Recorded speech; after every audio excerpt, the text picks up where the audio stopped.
Inspector পরীক্ষার প্রশ্ন, শচীন টেন্ডুলকরের 11 ইনিংসের একটি নির্দিষ্ট গড় রয়েছে। 12তম ইনিংসে তিনি 120 রান করেছেন এবং ফলে তার গড় 5 রান বৃদ্ধি পেয়েছে। তার নতুন গড় কত? Option A 62, B 65, C 66, D 60। যারা ডিরেক্ট করতে চাও খাতা কলম ছাড়াই কী করবে তোমরা? ডিরেক্ট 5 দিয়ে 12কে গুণ, সাথে 5 যোগ, উত্তর পেয়ে যাবে।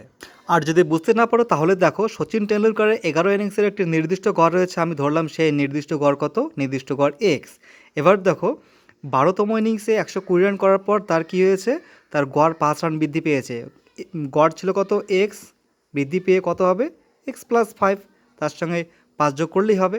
এবার দেখো আমাদের এক্সের মান বের করতে হবে। এক্সের মান বের করলে তবেই না আমরা বের করতে পারবো যে এক্সের সঙ্গে কত যোগ করে উত্তর হবে।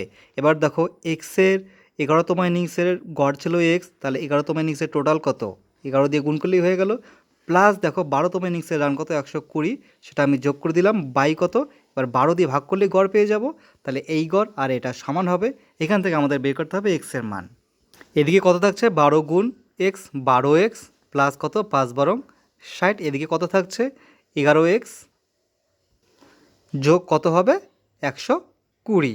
এবার দেখো 12x, এখানে 11x, যদি আমি এটা এদিকে নিয়ে আসি কত হবে? শুধু এক্স পড়ে থাকবে, আর এখানে 120, আর এখানে কত? 60। এই 60 এদিকে কী হবে? মাইনাস হবে। তাহলে 120 থেকে 60 বিয়োগ করলে কত হবে? শুধু 60।